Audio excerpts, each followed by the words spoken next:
sequences. Properties of unit impulse sequences.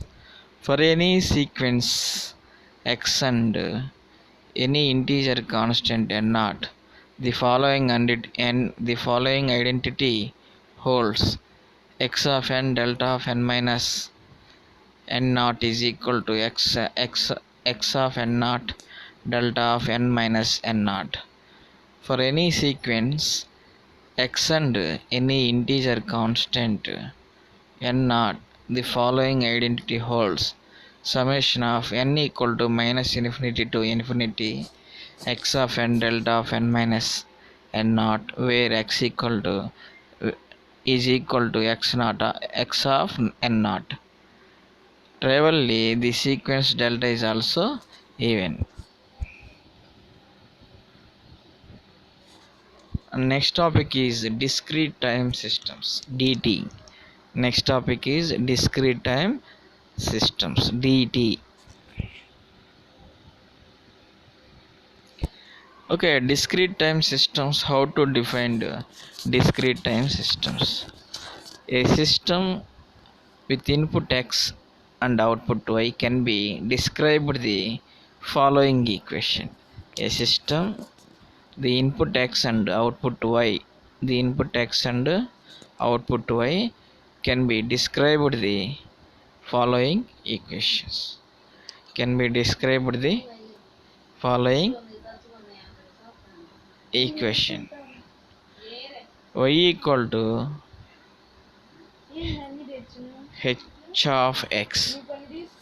Y equal to h of x, where h denotes an operator or transformation. H denotes an operator or transformation. Note that operator h maps a function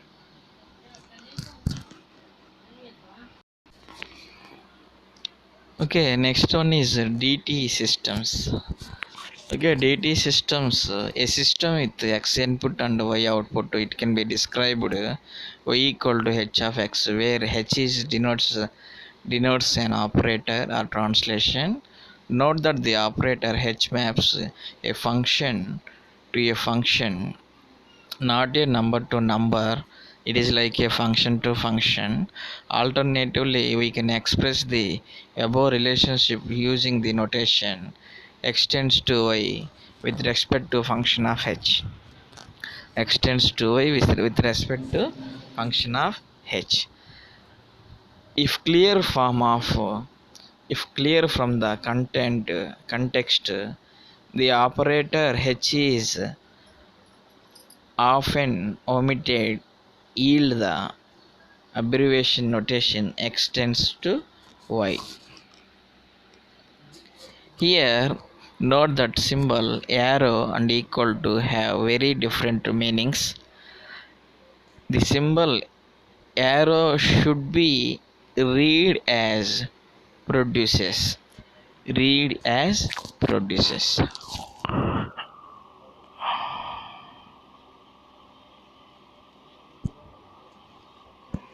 And next one is block diagram representations of discrete time system.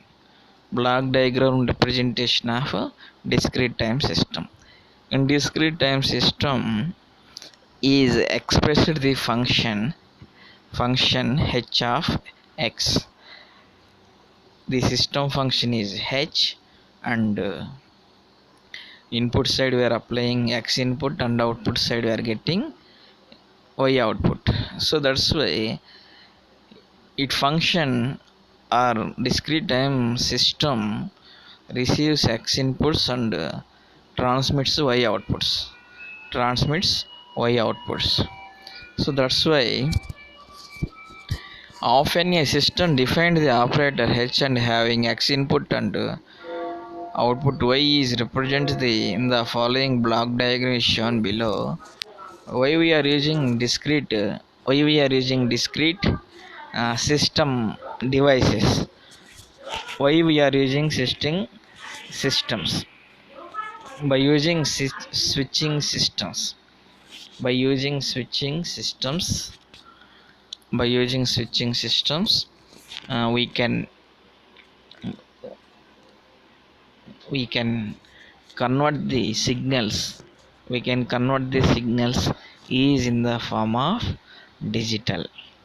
We can convert the signals is in the form of digital. So discrete pulses are more convenient to convert the signals from one form to another form, like discrete to digital. So that's why, and these are more useful to convert the signals from one form to another form.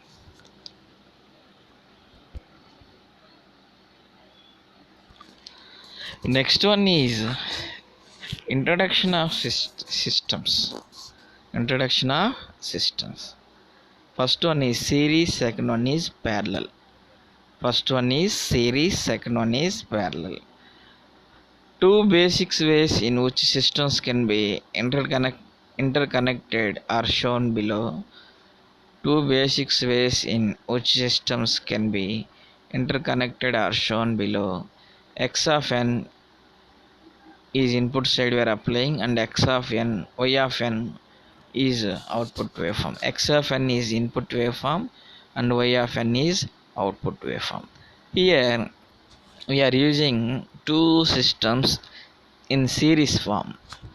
Here we are using two systems in series form. System 1 H1 and system H2. We are also arranging system 1 and system 2 in parallel. At the situation we are adding, and we are using adder on to mixing the circuits, at the same time convert the signal conversions from one place to another place, or sender to receiver or receiver to sender. So that's why we are using adder. Why we are using adder? To adding system 1 and system 2 signals, and then after it will execute or propagates the data information from one place to another place. From one place to another place.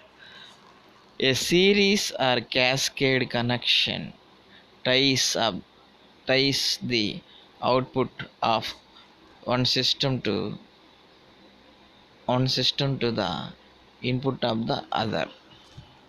The overall series connected system is described the equation y equal to h2 into h1 of x,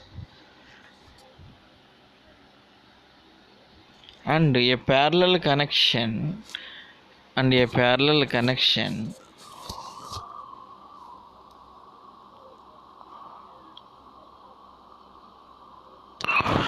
and a parallel connection ties the inputs of both systems together, sums their outputs.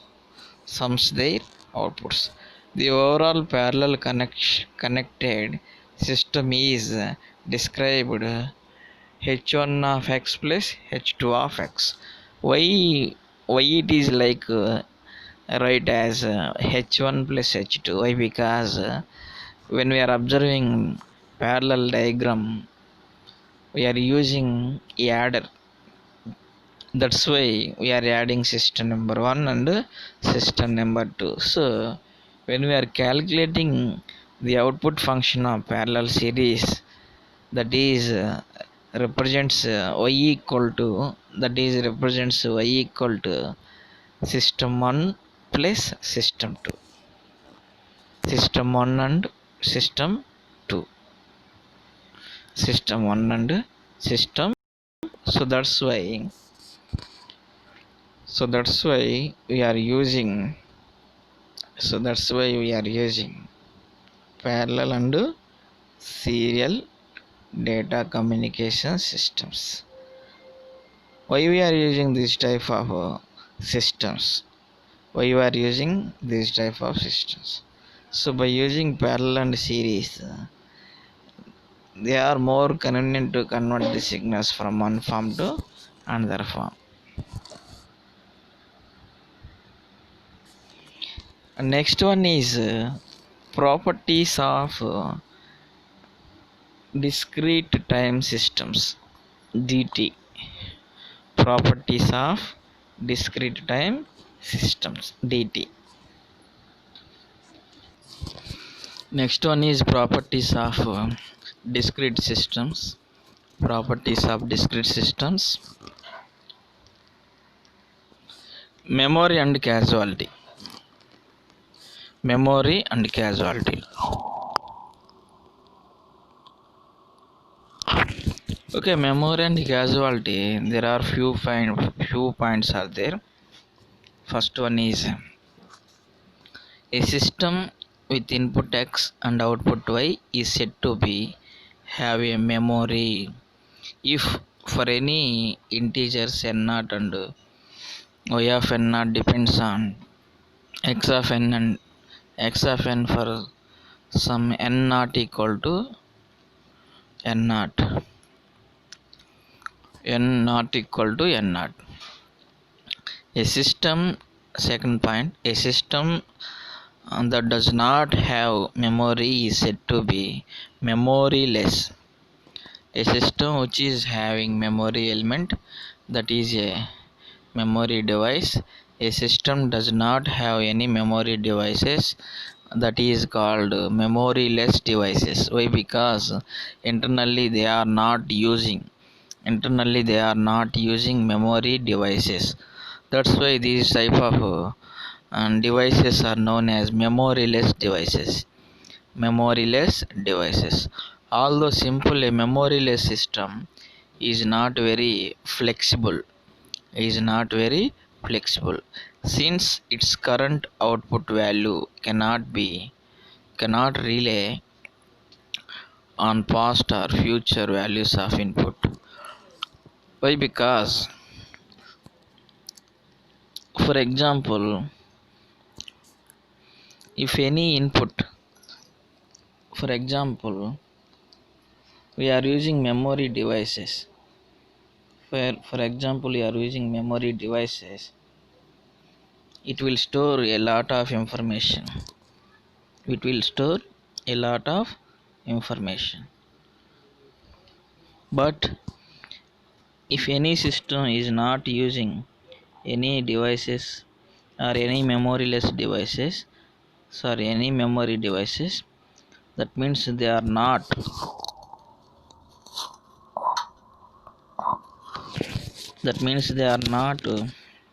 storing any device.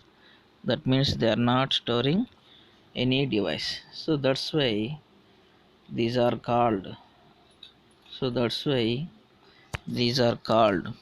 memoryless devices, and they are cannot useful for further communications. Why? Because it is not using any memory device or memory uh, section. So that means the data will be propagated from sender to receiver only, and we can't review, and we can't see the past and previous data. Why? Because we are not arranging memory device.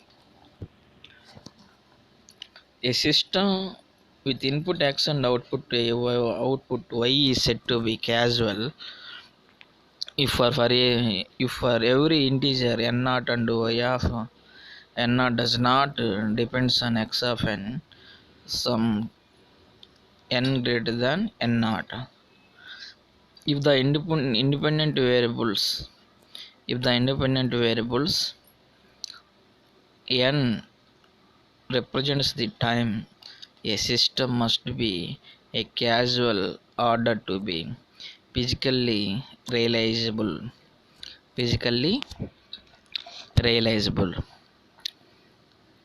Okay, non-sequence systems can sometimes be in practice be useful in practice.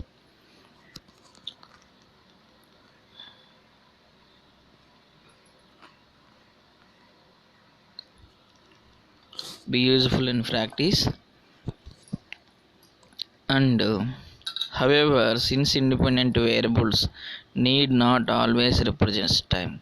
For example, in some time situations, the independent variable might present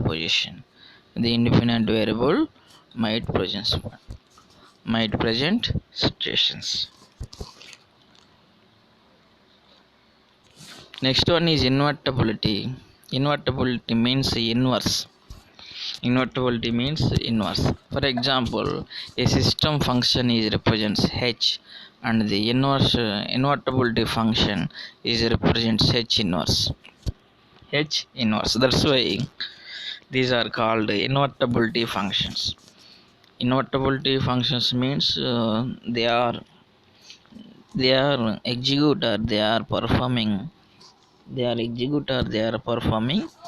reverse operation of general systems. So that's why in this, a system where the input and output are real are equal. A system is said to be invertible if it is has a corresponding inverse system. Equivalently, a system is invertible if it is input x can always be unequally determined from its output y. Note that the invertibility of a system, which involves mapping between functions, and the invertibility of a function, which involves mapping between numbers, and fundamentally different things. An invertible system will always produce distinct outputs from any two distinct inputs. To show that a system is invertible, we supply find the inverse system. To show how that a system is not invertible, we find distinct inputs that result in identical outputs. In practical term, invertible systems are nice in sense that their effect can be undone. So these are the different topics. Next class we are discussing more topics. Thank you.